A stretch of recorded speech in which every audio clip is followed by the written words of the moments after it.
I know you love earning travel rewards and cash back, and that's why you're going to love Rakuten. With Rakuten, you can earn cash back on everything you need to book your dream trip, hotels, flights, rental cars, experiences, and more, while still booking through your favorite travel sites. And don't worry, cash back can be earned on top of earning the credit card points and the hotel and airline loyalty points that matter most to you, depending on how you make your booking. Plus, with Rakuten, you can also earn cash back on groceries and other purchases like electronics, pet supplies, and more. And the best part, you can join today for free and start earning cash back on top of your travel rewards. Go to Rakuten.com or get the app. That's Rakuten, Rakuten. Rakuten, the most rewarding way to shop. This episode is brought to you by TaxAct. Don't do your taxes alone. Join TaxAct's National Admin Night. Admin nights are social gatherings for getting through your to-do list. So get ready for a night of fun, finding deductions, and filing taxes with TaxAct, where you can file your federal and state return for just $49 through April 8. Let's get together and get them over with. Visit taxact.com/admin-night for details. This episode is brought to you by Fandango. People say fans are too distracted these days, but the truth is, when a great movie hits the screen, you show up, you stay glued, invested, part of the story. And without fans like you, there'd be no cinema magic, no shared moments. So head to Fandango.com to get tickets, stream, or rent or buy top movies and series. Fandango loves fans.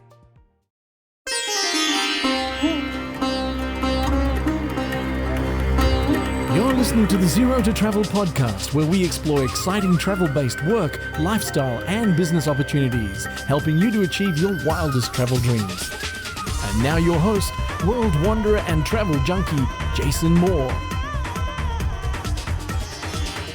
Hey, it's Jason here with ZeroToTravel.com. Welcome to the show. Thanks for being here, letting me bring a little travel into your ears today. This is the show to help you travel the world on your terms, to fill your life with as much travel as you desire, no matter what your situation or experience.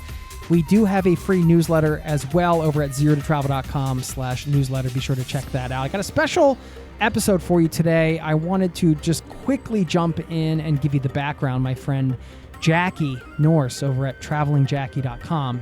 She's also the host of the Jump Travel podcast and a longtime friend. She has actually been podcasting as long as I have. We started around the same time, and we've been in touch over the years. We finally got to meet in person. She was here with one of her group trips in Norway, and she asked me if I could come on her podcast to help her unpack one of the incredible experiences she had here climbing a Via Ferrata and what she learned from it. And so you'll hear that story. And if you're planning a trip to Norway now or in the near future, Jackie has an approach that I think you could definitely steal if you're looking for some of those off the beaten path places that will give you those really local encounters, let's say. Of course, she asks me a bit about my story. If you don't know a bit about my background, you hear a little bit of that. I get Jackie's top 3 destinations where she would like to spend 3 months or more. These are some great destination recommendations for you and plenty more coming your way in this episode. So I hope you enjoy it. Thank you for listening, and I'll see you on the other side. Before I let you go, we'll leave you with a quote for this one. For now, please enjoy this conversation between 2 old friends who finally got to meet in person, and I'm excited to bring it to you. Thanks for listening. Der han sjøl hever tuftene grave, og sett sjøl sine hus oppå deim. Okay, well, good morning, good afternoon, good evening, wherever you are. You're currently tuning into a call that is taking place across oceans and many time zones. It is just about sunrise here in Montana, and with me all the way from over in Norway is none other than my good friend Jason Moore from Zero to Travel podcast. Jason, welcome back to the show. It's been a minute. Thank you. It's been a few minutes. Not since we've seen each other. I don't know if you saw anybody watching video. I was doing the Happy Hands Club thing. Like every time you were saying something, I was trying to illustrate that point with my hands just to bring you the entertainment value. I really appreciate this. We've been friends for a long time, but it's been a long time since we've been podcasting together. And we decided it was high time for many reasons, which you're going to share today. Yeah, I actually just checked, and it has been 6 years since you were last on the show. So it's always great to have you. And like you said, you're here for several reasons. One is that we finally just met in person in Norway. I know. Yes, it took long enough. I know. We have been having like these in-depth sort of conversations as friends. You know, at least a couple times a year, we'll like check in, like, oh, what's going on?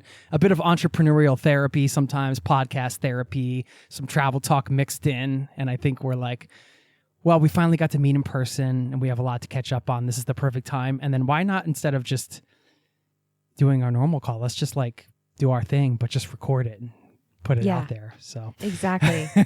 I think that maybe this conversation will be a little more interesting than the ones we normally have, since they're very heavily focused on business and podcasting most of the time. But this time we're going to talk about Norway, what you're doing there. We're going to talk about the fact that this girl right here who has like a massive phobia of heights, just climbed a Via Ferrata on the highest sea cliff in Europe, which still blows my mind. And I really, really want to share about that and can't wait to like get into the psychology of it and what was happening like inside of my head and my heart as I'm climbing this cliff with total exposure and wind and rain and like, I don't know. That's going to be exciting to like, I don't know, kind of dig into a little bit. And then, of course, some destination things. We have a lot going on between the two of us. So, yeah, that's a long time to have to keep it together on this story you're going to share. I mean, well, we can get into the details, but yeah, I am also going to pick your brain because you have been traveling for so long as an individual, just like a traveler out there in the world, but then also running these tours to different countries and doing the digital nomad thing and all the traveling you've done. So I did want to hear your, say, 3 all-time best places to spend 3 months or more, let's say. Of course, this list can change at any moment, but, where it's at right now, how you feel today, because I always love to get some destination recommendations from trusted travelers who have good taste. I'm putting you in that category. Thank you. That's such a fun question. I'm going to have to think about that as we chat here. That. Are you talking about like digital nomad style? Like where to just go and set up for a few months? I'm going to leave it open. So I'm going to leave it open. All right, cool. I'm excited about that. Let's see. We've known each other I think we've known each other almost 10 years, maybe 10 years. We started podcasting right around the same time. And it has taken this long for us to be in the same, well, not right now, but physical place, getting to hang out in Norway. So let's remind everyone real quick, if they don't know who you are, because I mean, maybe they've heard you on your own show. Maybe they've been listening here for a while and have, heard you on this podcast. But why don't you just start by sharing a little bit about who you are and why you're in Norway? I can do that. I'll keep it short. You got to be really careful when you give the podcaster the mic and the floor, because we do know how to talk. We know how to listen, but we also know how to talk.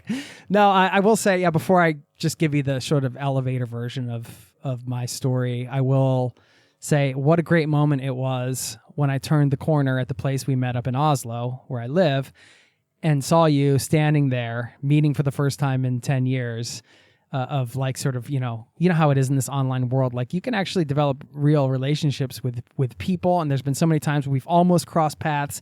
And then finally, like kind of getting to turn the corner and see you there. And then you came and had dinner had the in-laws in town. So you braved that whole thing. Before I share, I just want to say here, thank you for your friendship. And I really appreciate that you are a presence in my life. And it's just been awesome getting to know you over the years. So I'll end all the sappy stuff now. That. Oh, that's so sweet, though. I feel the same way. We're on the same page on that. So thank that's you. Awesome. Though. I appreciate that. Long story short, coming out of college, I had like $20,000 in debt, dreamed to see the world, no idea how to do it. Ended up figuring out, if I can work jobs that require me to travel, then I can travel and make money and pay off my debt and do all the things. And so long story short, that ended up into like a 10 plus year career as a touring professional. So I drove all these wacky tour vehicles. Like the most infamous one I'd say was the Meow Mix Mobile. It looks like a giant cat with whiskers, like think Dumb and Dumber, driving around the United States. So we do all these wacky promotions, ended up like tour managing a band, doing like the whole music touring thing. Anyway, it was like a way that I was able to see the world, make money, and then also traveling to different countries in between, and lived a nomadic lifestyle for over 10 years as a nomad. And now at the time, I just thought I was kind of like, my friends are climbing the career ladder and all this stuff, and I'm just this guy who's a nomad following his, passion for travel, and I just kept saying yes to travel.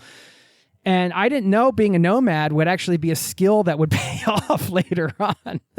So when I started the podcast, Zero to Travel, that you alluded to, really there's a whole bunch of stuff that happened in between. But the intention with the podcast, just like, with your work, and I think we share a lot of these, we have these like-minded values, was really to just create a resource that I wish I had when I was coming up and trying to figure out this whole travel thing.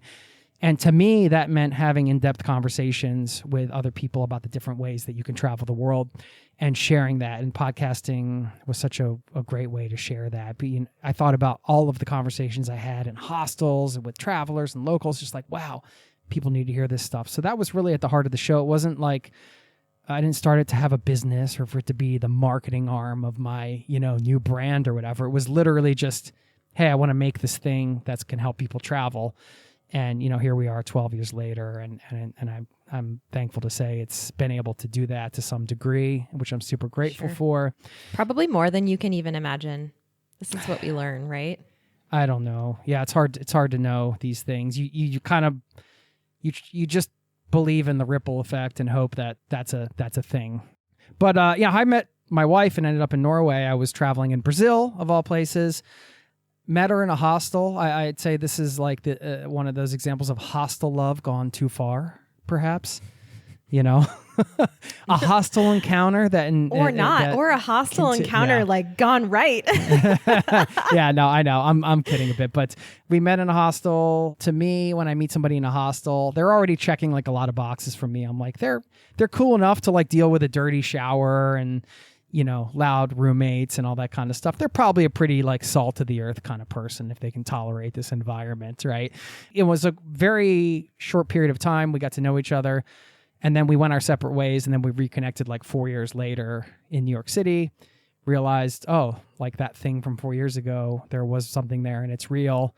And then fast forward to now, I'm a Norwegian citizen. I live in Oslo. We have 2 kids, and that's just what happens, I guess, sometimes when you travel. You never know where it'll take you in life. Mm-hmm. I always say you never know who you're going to meet around the next corner. That's like an encouraging thing for me to remember, because I've just met the coolest people. You just never know. You never know who's going to be in that next hostel or next to you at the beach or on trail or whatever it is. And I mean, your story just unfolds with these encounters with people out there. It's just, and yours is so neat.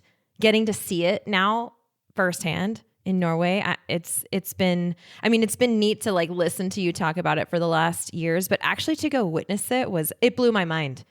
You live way cooler than I even imagined. Yeah, it was a tough decision when we knew we were going to have our daughter. When we found out, we had not picked a place to live yet, actually, and it was a critical point. And then I realized, right in that moment, for better or worse, those of you listening some of you may disagree, but we felt that Norway was going to be the better place to raise our children. I grew up in the States, so I had that upbringing experience. Now it's a different place. Every place changes over time, but I just thought, for now, it felt like this was the place we wanted to do it. And thankfully, Jackie, and this, like, without all the travel experience, I'm not sure, if I could have mentally handled a move abroad like this in some ways. It can be very challenging, living in another culture, learning another language, adapting, even for somebody who's been around and somewhat of a quote unquote seasoned traveler, still many challenges, and the same challenges you would have moving to a new city or whatever. But when you move to another country, after that sort of initial buzz and newness wears off and you've been through the traditions for 2 or 3 years, you're just like, oh, okay, this is my life now and I'm far from home and, I have to get used to this culture, this environment, and how much of my own culture do I bring into this, when I'm interacting and all these sort of things that come up on the daily. So it's, not always easy, but nothing is easy, right? This is the choice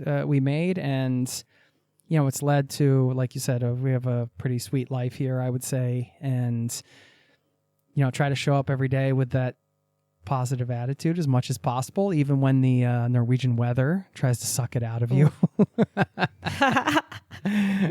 But yeah. No, it's beautiful, I think, what you've created. And I think about that, I mean, in kind of the terms that you just laid out, just having it's like you've left everything that you grew up with behind, essentially, to create a new life in a new place. And with that comes a certain amount of, culture shock, which can come and go. I mean, it's like it can come in phases, right? And then also you are in your family, your kids speak both. Are they more than bilingual? Are they trilingual, or are they just? No, they are bilingual. Okay. But they're fully bilingual. I mean, they speak English with you and they speak Norwegian with their mother. And so they have this dual world, which is amazing to bring the kids up with English. But then it leaves you, you're the only one in your family that comes from this other place. Like your in-laws were there and I got to witness what this must feel like for you to be you had to learn Norwegian. I mean, you wouldn't be able to speak with your in-laws as well if you didn't speak Norwegian, and sitting around that dinner table with you. And it's wow, you're the only one here who's on team Jason. Here we go. I got to do this or else kind of thing. I mean, everyone around you, they're all Norwegian. And I mean, for as much as you've become part of the culture, that's a beautiful thing, but also that's really hard to just uproot and set down roots somewhere else and have to build everything, have to build those roots, create that lifestyle and create that new sort of comfort zone that you live in. But you have a really, really amazing place that you've done it. I mean, I think the thing that stood out to me the most, maybe, I think there were a couple of things meeting your family that stood out to me that I'll just share if that's all right. I'd love to hear. Yeah, this is interesting because this was a few weeks ago now, or maybe a month ago, and now I get to hear your sort of take on it, reflecting back. It's interesting because we haven't really talked about it. No, we haven't. We haven't connected since I was last there. It was just a few weeks ago. It was 3 weeks ago. I grew up in the woods. I grew up in an A-frame in the Sierras, close to Tahoe. Well, in Tahoe, I don't know what I'm saying.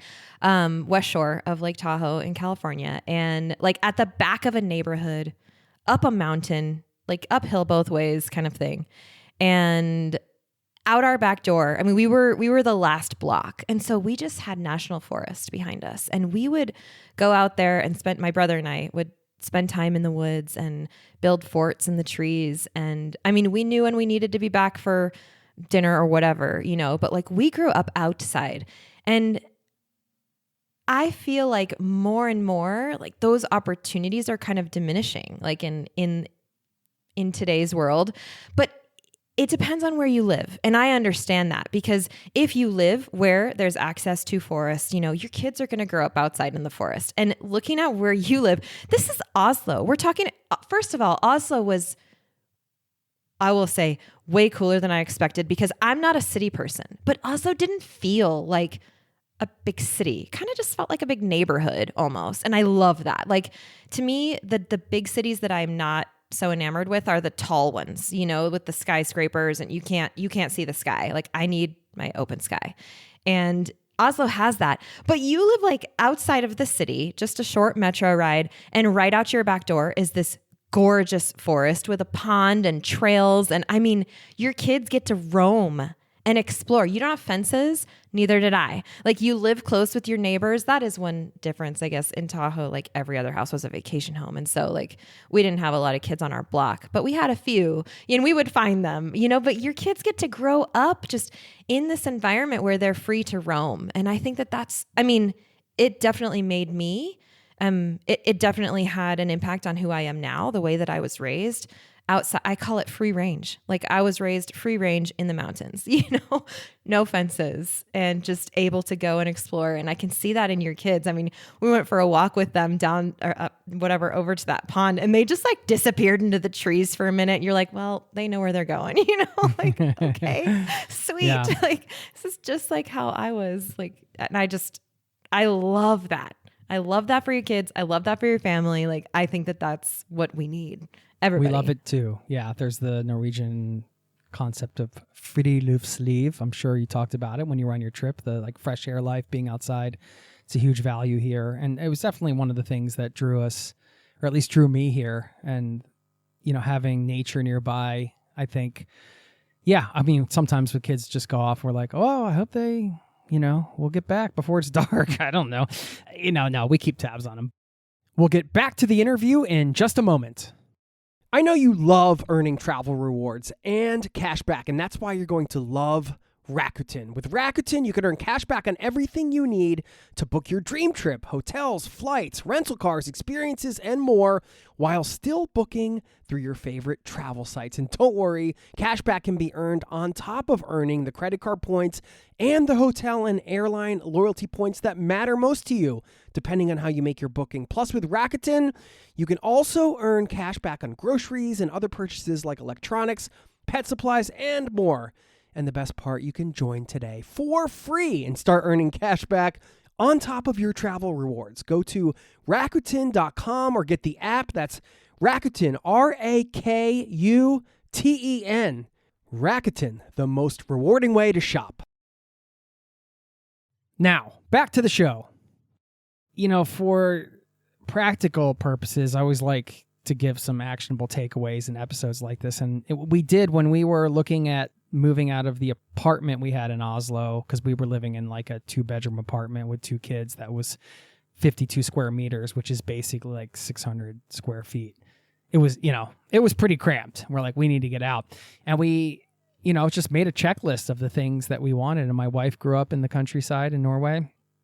And I grew up near, it was a small patch of forest in suburban Philadelphia, and it was next to a highway, but it was still a forest that I got to play in all the time. And we just wanted to be near some nature, So we just like kind of filled out.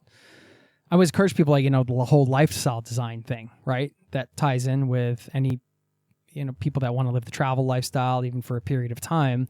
Just like making a simple checklist of kind of figuring out what are the things I actually value right now.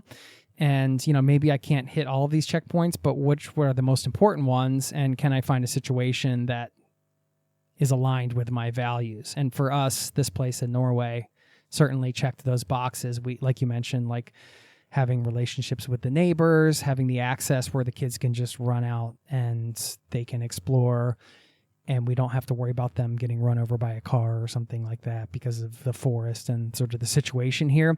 It just checked a lot of boxes for us. So when this spot came up, we already kind of knew from a lifestyle perspective what we wanted.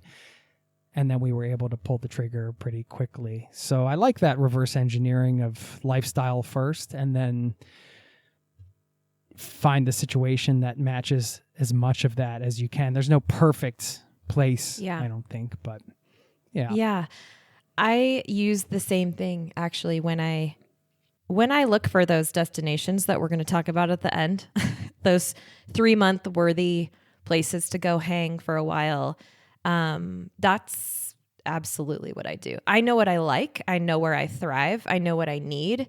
And within that criteria is where I start looking, sometimes just in my head, like all over the world, like where are these places? Sometimes I look on a map, to try and find them. But I know that most people would like to do that, would like to live in a place that they, that sounds good to them, whatever. It checks all these boxes. I think a lot of people follow their families, they follow jobs, and they follow things that maybe aren't they follow a person, which is, it's fine. Like opportunities are opportunities and priorities are priorities. But in my case and in your case, we have the privilege to take ourselves to a place where those boxes are checked for us. And yeah, no, totally. I one. understand that and acknowledge it. I mean, I'm one of those people that, I'm here for my family. We had to pick a place to live, and this is where this side of the family's from. And, sometimes in the winter, it's not, I just want to be at the beach somewhere or somewhere, south in Europe. I mean, but, me too. Hello, Montana. You try to check as many boxes as you can, right? Given your I situation. And, there are all sorts of factors, but yeah. Well, I wanted to hear your impressions of Norway because you came through as a traveler, and then you're always going to get the sort of meta perspective of the culture from the outside looking in. And then you had this incredible experience where you were overcoming some of your fears. And I would say you're somebody that I would consider is often out of their comfort zone, getting way further out of their comfort zone, if that was even possible. I didn't know. But yes, I want to hear about that. First, do you mind if I turn the tables a little bit? No, not at all. Please. Your impressions of Norway, the good, the bad, and the ugly. Let's preface this with, how long you were here. And of course, it's impossible to soak in an entire culture in a few weeks' this is time fair, or whatever. But because I think I was only there for just under 2 weeks. So, I mean, let's take everything with a grain of salt because, 2 weeks is not nearly enough to experience a place. I mean, you've been there for years and I'm sure you're still learning things. So, however, it is enough for first impressions because you can only get that really the first time around when you visit a place. And so, yeah, Norway was high on my list for a long time, which is why I created this trip here, where am I? And invited some people to go with me. And in true Jackie fashion, I wanted adventure. And so we hit some trails, we got on bikes, we did the Via Ferrata, we kayak camped, we went out to, I'm going to get tested here with names because wow, Norwegian. But we kayaked out to a wild camping spot and set up for the night and cooked dinner, had a campfire, watched the sun go down. And, actually we didn't. We did kind of watch the sun go down, but it never really disappeared. And I will say this was amazing. It was late May that I was there. And I never once saw the dark sky in Norway. Like I never saw nighttime just because of, how far north we were. And the fact that I think it's only dark from like midnight to 3 or so a.m. at that time of year. And so, I mean, I had brought a headlamp, didn't even touch it. It's more like, okay, this is where we put on our eye masks and try and sleep at night. But that's just a fun kind of phenomenon to experience as a human is the midnight sun or the very, very late sun. it's the sun will just sort of dance along the horizon, but not really. Yeah, like you still get some kind of sunsetty things happening, but I just wasn't awake late enough to actually see it set. So I'll wake up at 4 a.m. sometimes, Jackie, and it'll just be, I'm like, all right, I think I'm rested. Wait, is it morning? I'm not really sure. I'm still tired. I'll either be grateful that it's 4 a.m. or be like, oh no, it's only 4 a.m. and the sun is shining in a way. I feel like I still got to get a little more sleepier.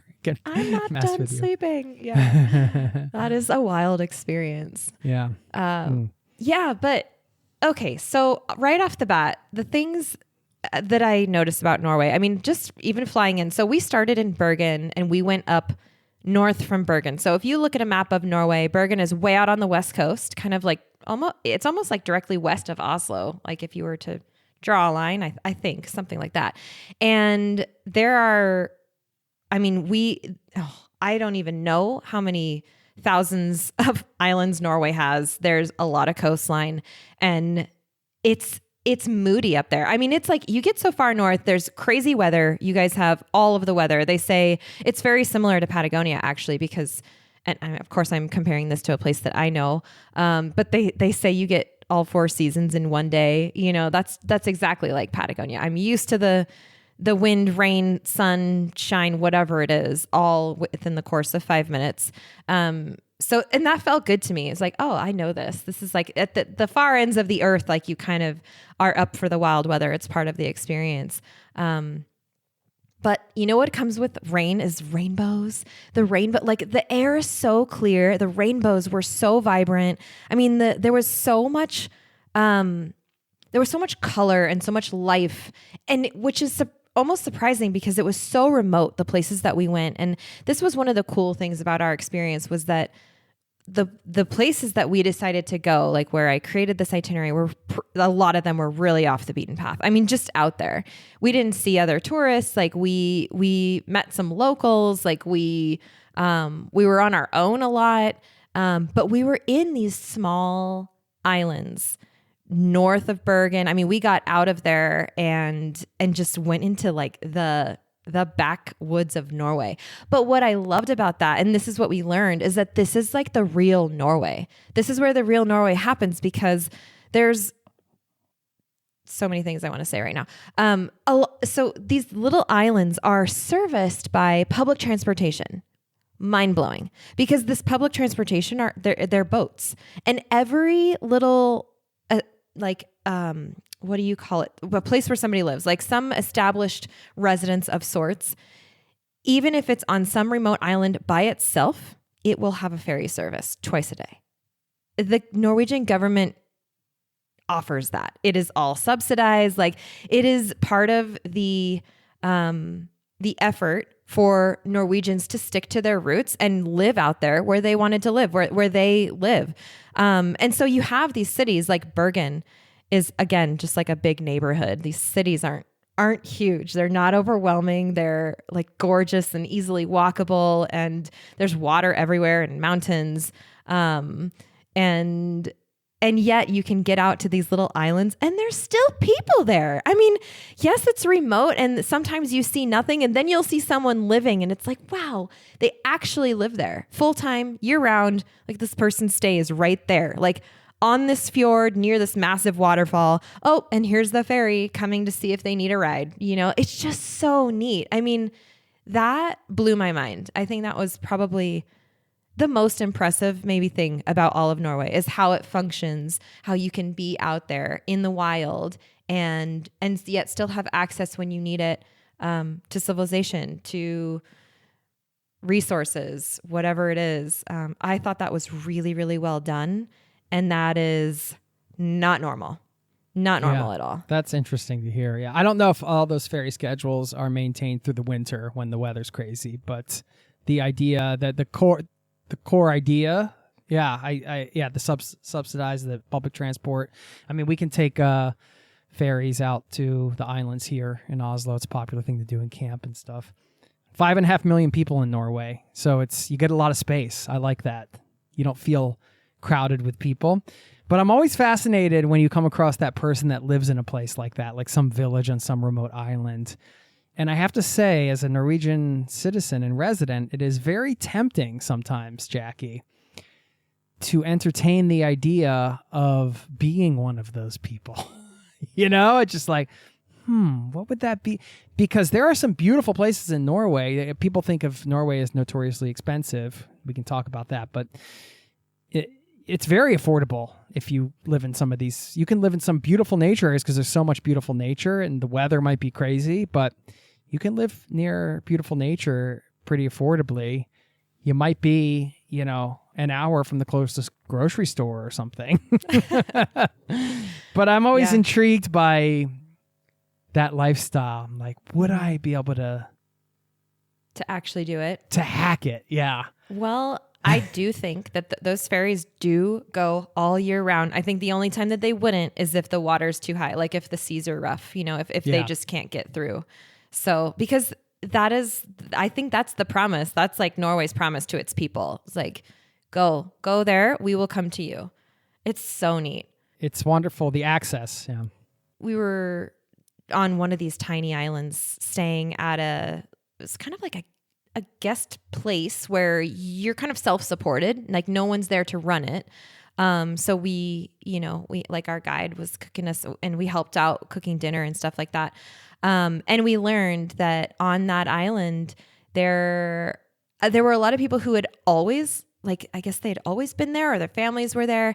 And if you come in as a newcomer, like it's hard to do because then you have to get in with the people who are there. Like, I guess Norwegians, and I've heard you say this, like Norwegians are nice once you get to know them, and I think maybe they just have their ways. They have their traditions. Like they live out there on their islands. Like don't abuse that, and respect the people who are out there and have been there for generations. And maybe they still hang cod, like dry cod, and like have their fishing boats and all of that. And that's how they live. And only if you are ready to accept that sort of lifestyle should you even be a person who lives out there, and I think you probably should be retired because like there aren't jobs, like there was a grocery store on this tiny island that same island, and it was a self-service grocery store. And I don't remember the last time I've seen that. I have seen it before. I couldn't tell you where or when it was because it's been that long that I've seen a self-service grocery store. I mean, it locks at a certain time of day. The beer fridge gets locked at a certain time of day, and you go in and you check yourself out with your items. And there's like a little cafe attached. So a little gathering space with some tables and like a microwave, like you could come and hang out if you want to. And there were a couple of locals that were in that little cafe when we went into the store to just, see what they had. I think we all came out with ice cream or something. But Which is also typical Norwegian. Going for some ice cream. Oh, yeah. Going to the little boutique for some ice cream. Yeah, the boutique is store in Norwegian. Sorry. Maybe you were referring to the DNT, if it was a DNT cabin, dnt.no, something people should check out if they're coming to Norway. It's the Norwegian Trekking Association. In Norwegian, it's Den Norske Turistforening.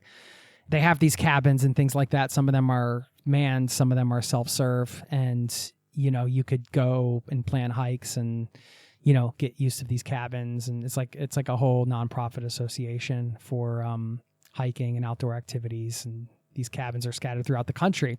But I want to just say kudos to you for, and I will say there are so many quote unquote Instagrammable places in Norway, and people have probably seen them. And I've been to many of them in these outdoor areas where, you hike and you can stand on this rock that's wedged between this cliff that's, 1,000 feet over a fjord, or these places, and they're iconic, but man, are they packed.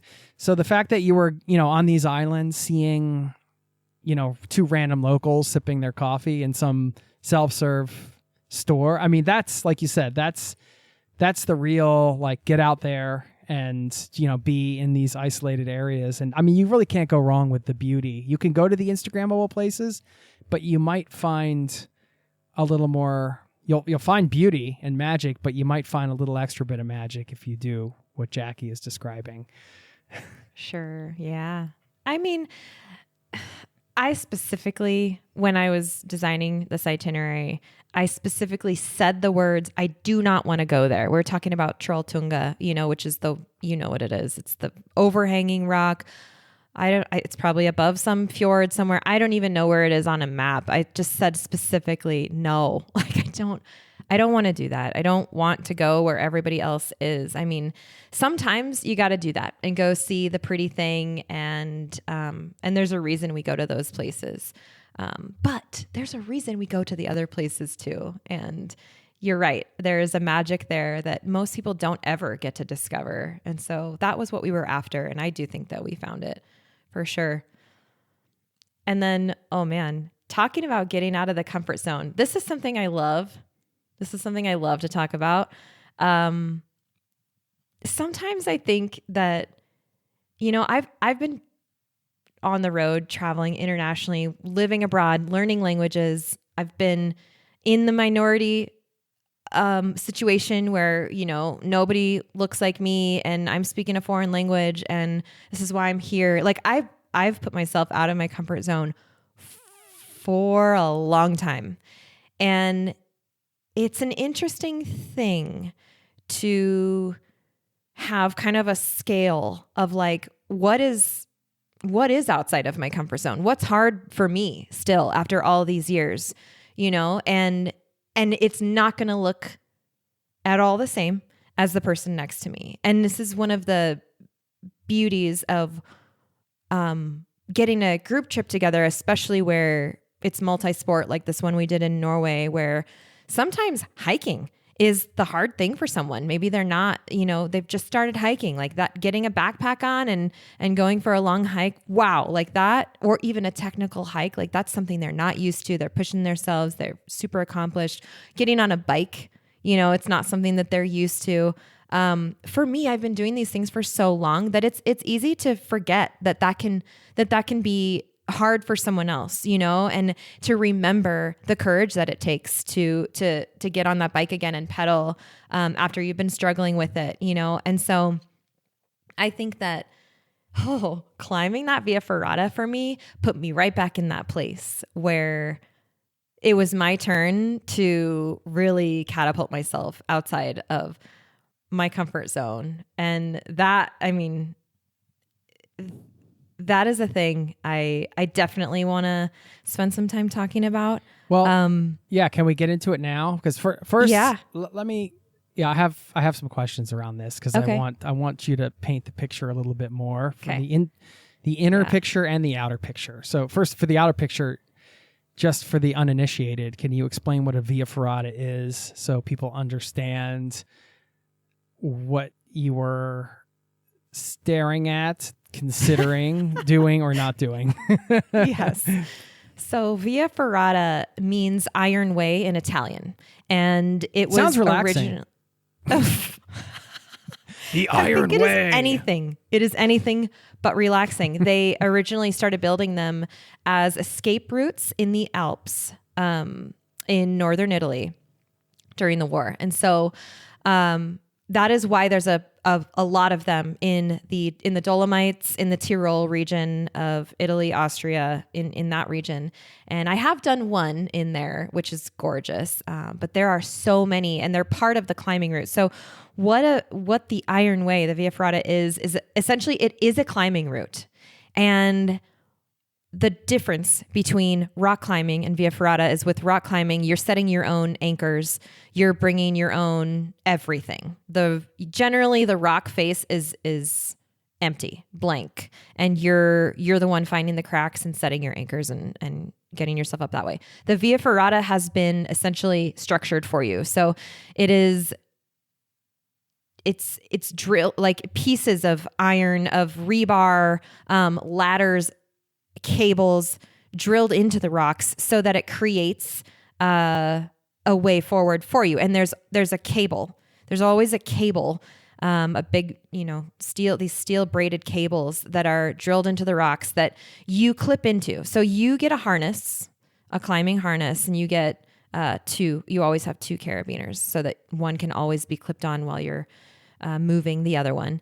And you can move along this climbing route by stepping on these, the rebar, the little pedal steps that are drilled into the rock for you, and then dragging your looped carabiner through this steel cable that's on the rock with you along the way. So your risk of falling is, only if you were to completely detach yourself could you let go of everything, could you actually fall, like similar to rock climbing. But the idea is that you're always attached to the cable.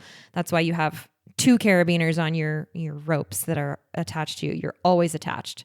And so it gives a way to those of us who, don't climb, a way up a cliff. Essentially, that's what it is, or over or through. And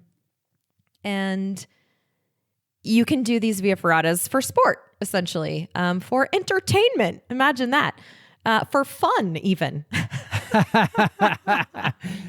We'll get back to the interview in just a moment.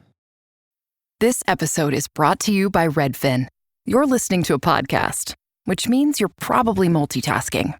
Maybe even scrolling home listings on Redfin, saving homes without expecting to get them. But Redfin isn't just built for endless browsing. It's built to help you find and own a home. With agents who close twice as many deals, when you find the one, you've got a real shot at getting it. Get started at redfin.com. Own the dream. Now, back to the show. Well, we'll answer the question at the end. Would you do it again? But first, can you lay out? Give us the overview on this one, just the specs, if you will. Yeah. Okay. Well, this one is, it's in the middle of nowhere in Norway. It's called Heksevägen, which means the witch's wall, and it's in Hornelen, which I may have not gotten that exactly right. But it is on what they call Europe's highest sea cliff. So it comes straight up from the water, and the rock it continues to climb. And if you do the whole climb, I think the whole entire climb takes like a day. We did the first half of it, which is the more common route. So most Via Ferratas, I should say, have a rating from A to F. There's a couple different ways that they can be rated, but one of them is A to F. And I have done 4 before this. This was my 5th one. Always, one thing I'm really good at is facing my fears. It's so scary every time, but I do it. I want to. I push myself. This is me getting out of my comfort zone, right? The ones I've done before have been, so A being the easiest, F being the hardest. I have done a couple of A's and a C, or maybe it was a B that had like some C elements. So that's the closest I've gotten. This one was rated D. So it's right out of the gates. I knew it was going to be hard. And actually, I wasn't going to do it. I was not going to do it at all. I had been planning this trip for a year and a half, and not one time I could barely look at the pictures. I had been shown an Instagram video, and my stomach right now is like nervous, like just thinking about this, right? Like there's just no way that I'm going to be able to do this. I have like a real phobia of heights. I freeze. It's really hard to pull yourself through when that affects you. Anybody out there with a phobia is going to know exactly what I'm talking about. Like it's not something that someone without a phobia can even begin to understand. Like it is crippling. It's debilitating. Like when you get in that moment where the fear overtakes you, wow. And if you happen to be cabled in a line of people where you have to move, the pressure, the anxiety, the stress of it, it's like, there's no way I'm going to be able to do this Via Ferrata, So like I had basically just written it off this whole time. And because there was an option to do, like, there was like a beginning part, like the approach you could get on the cable. There's a bit of climbing you could do. And then there was a turnaround point where everybody could decide, okay, do we want to keep going or do we turn around and go back the way we came? You climb back out and then you hike, out. And I was thinking, this is going to be me. Like I'm going to be with that group. I'd like to try it, but I think I'm going to, hike around and meet y'all at the top.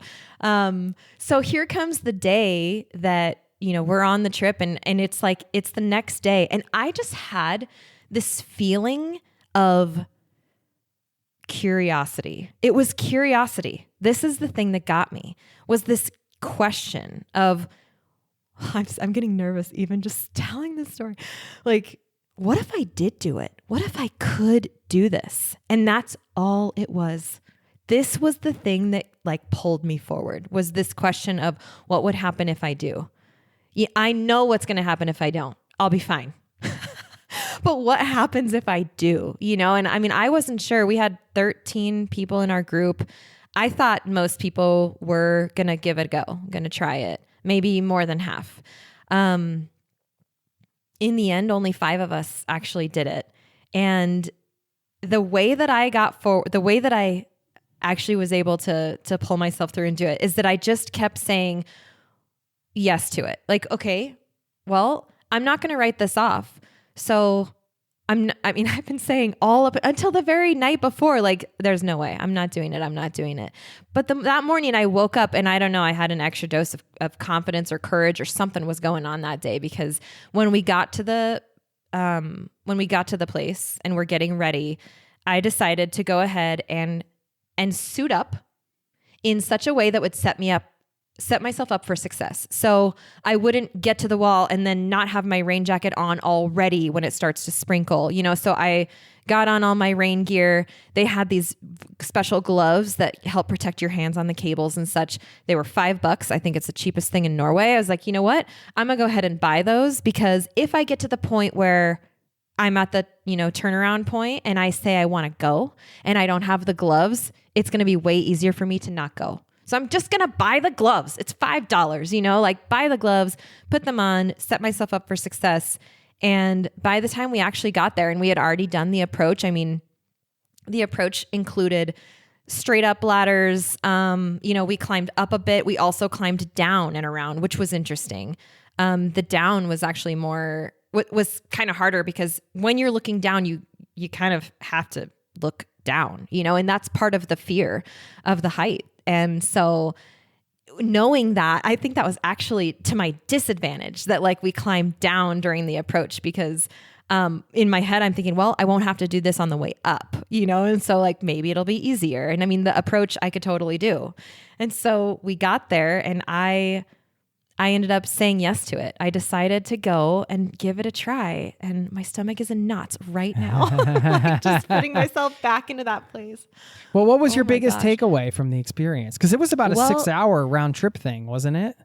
The whole thing. The whole thing. It's not a small, I just bring that up because it's not like a 30-minute thing. You're out on these cliffs. If you look it up, and you could link to it, you will see people sitting on a bench, looking off the cliff face. This isn't like a for the faint of heart.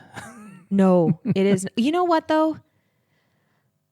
Coming from a person who has a total phobia of heights and did it, I'm going to challenge that statement, because I think we are capable of a lot.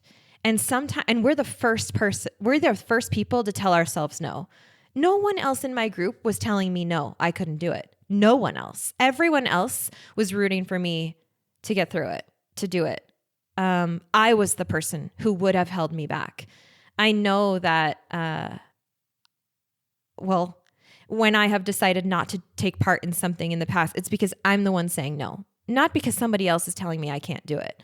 It's me. It's my head. It's my heart saying, I can't do this, And so this was me showing up and getting curious and saying, but what if I can? What if I do?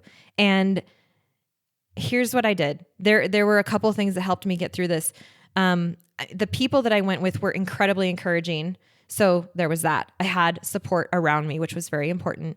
One of our guides, we had 2 guides that took us, the 5 of us. This was a 2-hour climb. So once we hit the point of they told us there was really never a point of no return. We could have gone down and left during any of it. However, once you get started, you really don't want to turn around. So when we got to that point, they gave us an option. They said, hey, if any of you want to get roped in, so basically on belay, which means, someone else has you, an extra rope is attached to you, and they're climbing with you, and essentially they just have you on belay. So they basically have you tight the whole time, on rope.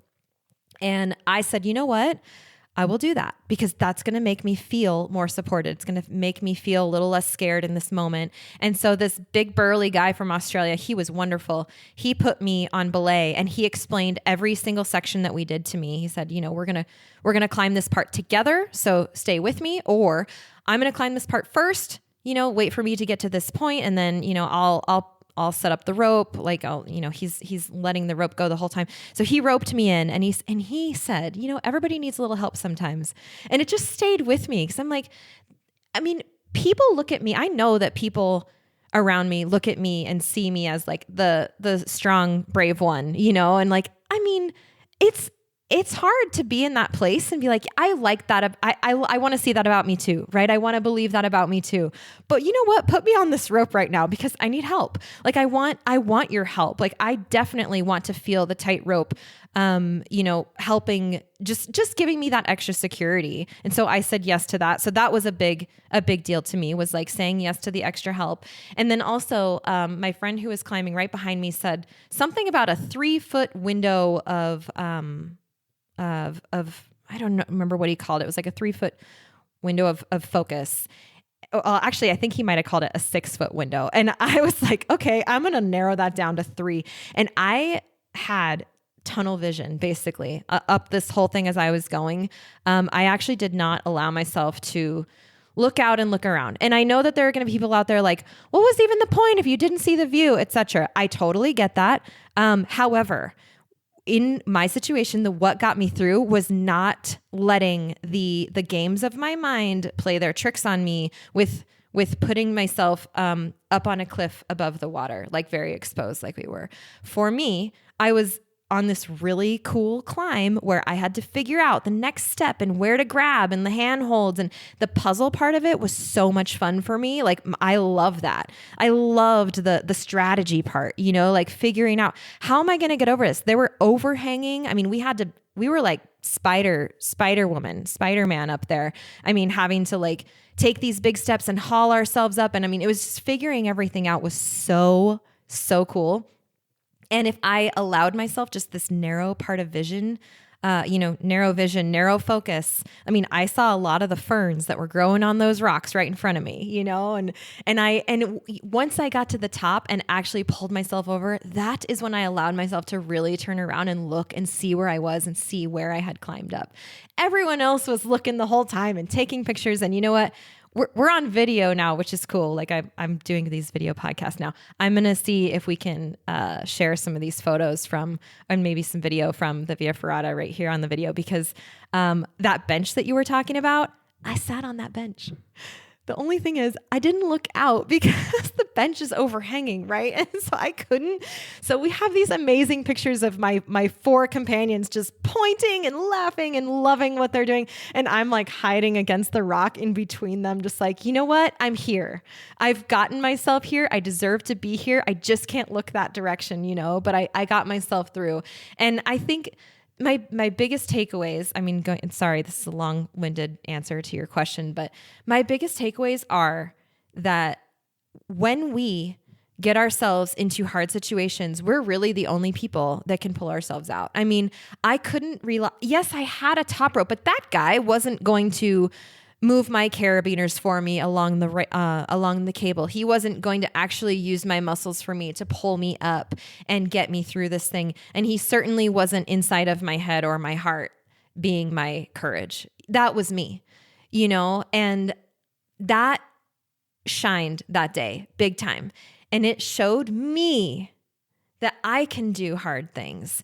And that's what I love about this. I just got chills because so often on my trips, I see other people saying these things because they accomplished that hike or that bike ride or whatever it is that was hard for them. And here I am on the other side thinking like, I hike all the time. I bike all the time. Like, I'm really happy for you. Like, that's amazing. But guess what? It's really nice to put ourselves into that position every now and then and remind ourselves that we can do hard things, and even for me, it's just going to look different for everybody. And what is that thing for you? Like, I've definitely found what mine is.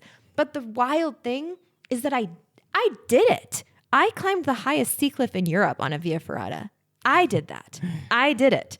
I never really used the rope. I know, right? Like, and that deserves a pat on the back. That deserves a hug. That deserves victory cookies. We had victory cookies at our lunch break. Like, I mean, we got to reward ourselves, right? But really, like, making the choice to put ourselves in that position, getting through it, figuring out whatever resources we could, harnessing all of that courage. It took everything I had to keep the fear at bay and to keep the courage strong, like to keep myself going. It took absolutely everything that I had to not freeze on that wall, especially during the overhanging parts, when my muscles were feeling fatigued, when the wind picked up, when it started raining on our faces, and I'm out there thinking, no one is getting me through this but me. No one can pull me up to that next spot but me. I have to do this.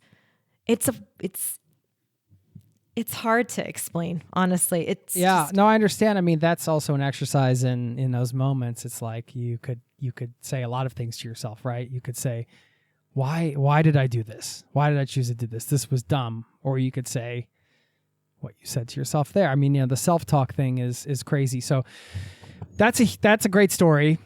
congratulations. And those are awesome, I think, actionable takeaways. I pulled out a few lessons from that story, if you don't mind me sharing. Just as you were talking, I was jotting them down, and they were just great reminders for me. So I thought I would share them if it's okay. The first thing that I just kind of noticed is that you didn't do this. This wasn't like an ego thing, right? This was I want to test myself thing. And that I just want to acknowledge that, because you were there with a group that you were guiding as a part of your trip.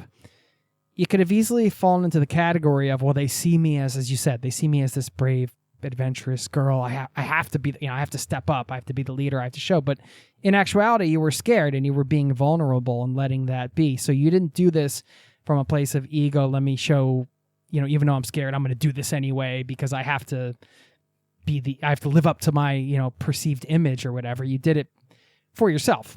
And that's, I think, really important. Also, the support you mentioned, kind of getting the extra belay and things like that, where you're willing to ask for help. I think that's another important lesson. The small commitments you were making leading up to it, I think, can translate to any facet of life, right? Like, what's somebody's listening right now? What's your version of buying the $5 gloves? The thing that you need to just kind of get you to the point of entry, right? You're just like, now I haven't actually climbed anything yet, but I put my rain jacket on, small commitment. I bought these gloves, small commitment. You've done all these things to set yourself up for, instead of your mind playing tricks on you, you're playing tricks on your mind, which is something we have to do to kind of talk ourselves into doing things sometimes.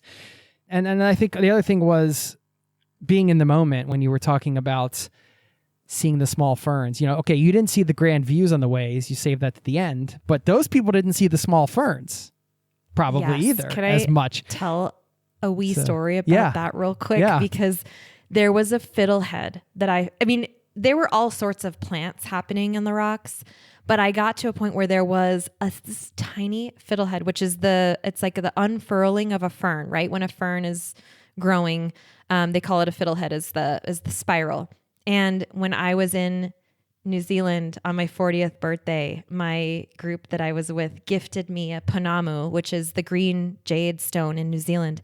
And they gifted me the spiral. It's called koru. And it signifies new beginnings. And they gifted it to me because I was turning 40, new decade, like, that's a special thing, a special tradition in New Zealand is to gift a ponamu. And they chose the koru, the spiral, the unfurling, the fiddlehead of new life. And I saw this fiddlehead on this cliffside and I thought, this is just for me. Like, this is the first one I've seen today. And here it is, hundreds of feet up this cliff in the middle of this rock, just for me. I bet nobody else saw it, but I pointed it out. I was like, this one right here. Like, look at this. This is for me. And unless your face was 3 inches from the rock, you weren't going to see it. Well, you were meant to see it. That was your, I don't know. Maybe that was one of the a small rebirth rewards. of sorts. Yeah. Just from focusing. So anyway, those were a few of the things that I pulled out that I thought were worth mentioning. And then also the last thing was probably leading into your final takeaway was I think it sounds to me like you were finding the joy in the moment along the way in terms of enjoying the puzzle, like you mentioned, enjoying the puzzling of kind of, so you weren't focusing on the fears so much that were surrounding you as you were, okay, well, let me find the joy in, the puzzle part of this. There's like an aspect of this that I can really lock into and concentrate on. And sometimes it takes that to push through the greater fears, I think. It's just like these small, in-the-moment things that make the process enjoyable. When you step back and look at the overall process of something, it can be intimidating, and there's so many scary parts, and it's hard, and you'll feel like a failure, and all these things. But then you find this one piece in the process that you can do, and then you sort of find the next piece, and, it's a messy thing, this thing we call life, I guess, but this Via Ferrata story is a great metaphor, I think, for a lot of things we experience in life. So yeah, thanks for sharing. That's awesome. Thanks for letting me unpack it with you. Yeah, thank you for helping that. I think what you said, you just nailed it. I was very focused on just one segment at a time, because when you climb a Via Ferrata, you don't do it all at once. When you run a marathon, you don't do it all at once. When you live a life, you don't do it all at once. You've got what's right in front of you, and that's really the only thing that's happening. And then when you get to the next segment, you can focus on that segment. But right now, I've just got to get through this one. I've got to get through these next few steps, pull myself up. I can get there, and then we'll worry about the next one. Mm-hmm. Oh man. Congratulations. That's that's such a great accomplishment. You. Yeah. So I don't know. What is your litmus test for, and then I want to get into this destination question because I know we're getting to the end here, but what is your litmus test in that moment when you're, okay, fine, you bought the rain jacket and you have the gloves and everything. What's going through your head when you actually make the commitment for something like that? Because I've found I have an imperfect one, but I want to hear yours. I did not know I could do it the whole time. I knew I was committing, but only, when we got to the point where two people decided to turn around and I realized I was the only, besides the really excited people, I was the only one there that was feeling scared. I still wasn't sure, which is hard because I felt like it's like, yes, okay, am I committing to this? I was holding on to the what if I can. I was really holding on to that. So I'm not sure how to answer that litmus test question because the whole thing was a challenge to me. As soon as we started, the thing that was going through my head was, oh, what have I done? Where did they go? Can I catch up to them? Because as soon as we started, it was 10 times harder, the first segment we did, than any of the approach. And my question was, is it going to be like this for the next 2 hours? The fear was starting to get me already. And so I don't even know how to answer it's that. A tough question. What's yours? Well, it's, again, I said it's imperfect for a reason, because the first thing I think that happens with me is like, am I going to regret not doing this later? But thinking about that from the right perspective, and I think the wrong perspective is the ego perspective, and the right perspective might be from the personal journey that I will experience, like you laid out for this one. Now, a specific example in Norway as well, we did this Lisebolten hike, which was this rock that's wedged between the cliffs that I mentioned earlier, that's like suspended 1,000 feet over or more, or who knows, a long way over a fjord. And people will step out on this rock and get their picture taken, and you can see this rock is wedged. And I had never experienced my physical body unable to do something. You mentioned the freezing thing. I had never experienced it until this moment when first my buddy went out and I took his picture and he was out there. I'm like, all right, I'll go. And I could not bring my legs to go out on, because you had to make this sort of step. Nobody's ever fallen off it and died, but it can happen. So I kept telling myself, well, nobody's ever fallen. I kind of wanted to get up there to conquer my own fear, but even with that rationale, I just my body wouldn't do it. And then I was being sort of hard on myself on the way down. I was just like, why couldn't I conquer my own fear? But I couldn't do it. And do I regret it? No, I have children to live for. Do I need to step out on a rock and be the one that dies? So in the end, I was okay with it, but I still remember it. I still remember kind of because there's that element of this too. When you don't do the thing and you're disappointed in yourself dealing with that. I don't know why I was so disappointed in myself, because I know me in my earlier travel days would have done it, but for some reason I just couldn't. My body wouldn't let me step out on that rock, and oh well, that's okay. That's okay. You know what? I did just tell you that was my 5th Via Ferrata. I have done this before, and I think that it's baby steps. I have put myself in that position, so at least I got to understand a little bit what it would feel like.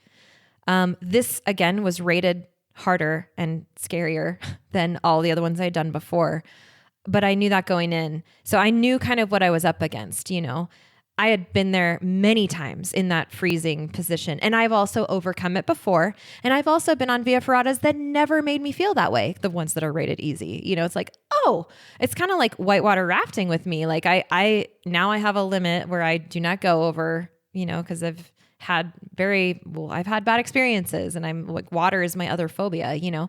And I know my limit, and I won't cross that. I've tried a lot. This is the thing. You have to push yourself to where you feel okay. You know, like on the Via Ferrata, I knew I was safe. So I kept telling myself, like, I'm not actually going to fall. Okay. I'm not actually going to fall. Everyone else around me is having such a good time. I'm going to feed off of their energy. I'm going to feed off the fact that I know I'm not going to fall. I am not going to let myself go. Plus I was roped in, right? I had that extra line of security, but it's really like, I think that it's within us to say it the first time. And maybe the first time you say, you know what, I can't do it. I'm not going to do it today. But Jason, like, you live in Norway. There's a chance you might go back to that rock. There's a chance that one day in 10 years, when your kids are, you know, coming back to visit you from college, you all go up there and you're watching them go out there and you go out there with them, you know, like, but it doesn't have to all be at once. You can take it in baby steps until you're ready to go. I mean, for some people, the adventure starts right in their own backyard because they're not ready for international yet, you know, like, and that's okay. And I mean, it's just that I've gotten myself there, and I knew that was my chance to do it. And I don't know when I'm going to be back here. I don't live in Norway. You know, it's like, am I going to regret not doing this tomorrow? It wasn't so much about that. It was more like, can I? Right. It was I think it's great. And I kind of brought up I'm not even going to call it a failure, but my inability to step out on that rock, because there's lessons in that too, when you don't do the thing. And I was just like, you know, later on in process, I'm like, that was okay. Like, I tried to face that fear of getting out on the rock. I just couldn't do it on that time, but you forgive yourself, you move on. And that's a lesson too. But I mean, do I really need to forgive? So I didn't stand out on a rock. You know, I mean, I mean, if you saw it, you would be like, oh yeah, okay, I understand why.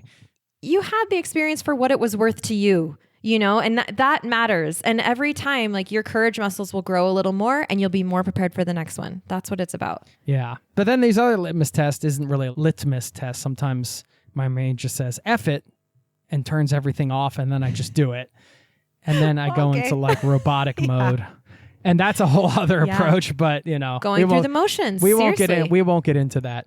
But what we will get into are these 3 places that you would like to spend 3 months or more. Which I you know, that's just a framework I made up before this chat, only because I feel like that's a nice compliment to a destination. If you're like, yeah, I'd spend more than 3 months or more in these places, then you're saying, okay, that has like a certain stamp of approval. And so if you're listening and you're a slow traveler, or you want to slow travel, perhaps you will steal some of these. Yeah. This is actually how I love to travel. I've done this a lot over the years. When I travel, I look for places that I feel like I could live. It's not even it's a natural a traveler tendency. I was like, oh, I could live here. I don't need to come back here. What would it be like to live here? Oh. Yeah. So I do. I've been thinking about this, and I do have a few places. The first one, I don't know if any of these are going to come as a surprise, but here we go. Baja. So the Baja Peninsula of Mexico. I absolutely love Baja, which is amazing because the first time I went, I wasn't so enamored, but the second time I went, it completely changed my life. Again, like giving it a second chance sort of thing. Like, you can't tell everything by the first try. But Baja for sure. I love the laid back lifestyle. We're talking north of Cabo. So I lived in Loreto actually for a few months, and I would absolutely go back there. La Paz is also a really cool place. Cabo is not for me. But there are a lot of places on the Baja Peninsula that are so cool. Amazing food, affordable, sunny, especially in winter. You know, for the girl who likes to get out for a few months during the cold winter months up north, Baja's a really good choice. Number 2 is another place that I have lived for 3 months is Bariloche, Argentina. So that's in Patagonia, but it's in northern Patagonia on the Argentina side.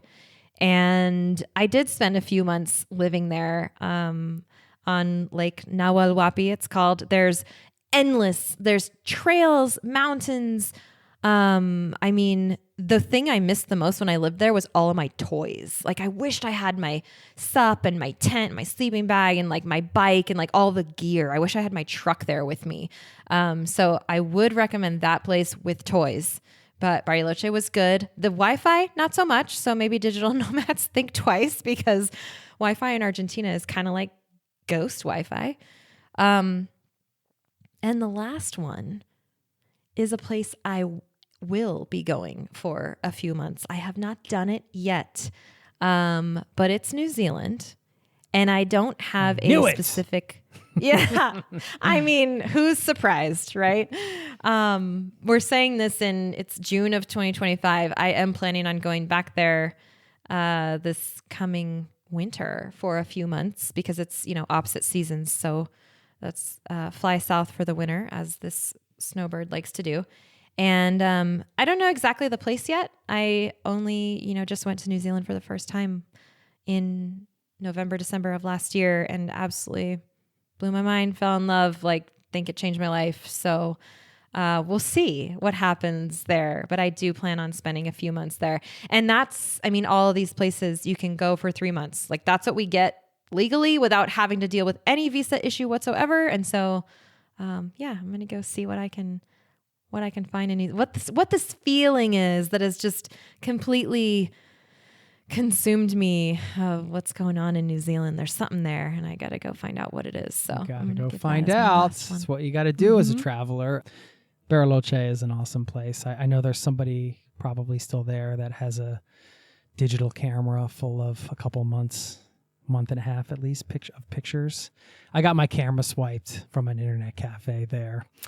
So yeah, if you're ever in an internet cafe, which they're not really a thing anymore, I don't think, don't put your backpack next to your leg and not put it through the loop, because somebody crawled under, took my entire backpack with all my pictures, my son. Anyway, that's not a vote against Bariloche, because it is an incredible place to base and have adventures. I second that. They call it the Switzerland of Argentina. It's gorgeous. Yeah.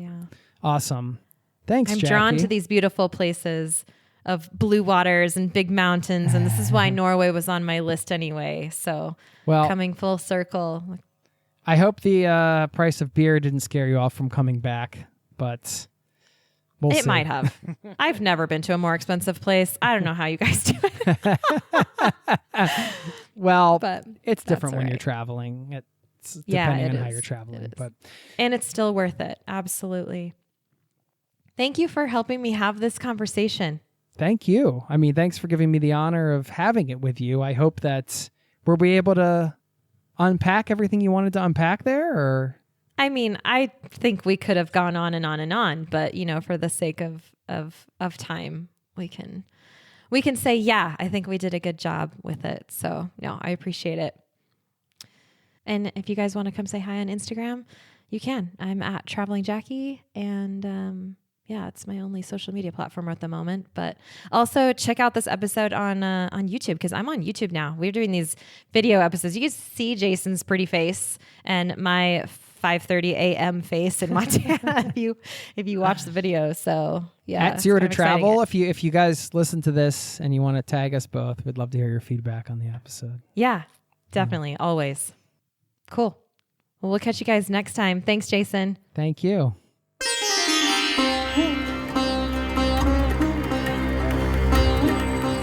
There you have it. I want to thank Jackie for allowing me to publish an episode from her podcast over here on this show. I wanted to share it just in case you missed it. And of course, the Jump Travel Podcast, a wonderful show. And it was an honor to be asked to come on and help her unpack her recent experiences traveling through Norway and all the rest. So thank you so much for listening. I know Jackie holds courage as a strong personal value. So I thought that I would wrap this one up with a quote about courage from none other than the great quote master himself, Mark Twain, who said, "Courage is resistance to fear, mastery of fear, not absence of fear." Thanks for listening, and I'll see you next time. Peace and love to you and yours. Cheers. This podcast has been brought to you by ZeroToTravel.com. Ideas and advice to make your travel dreams a reality.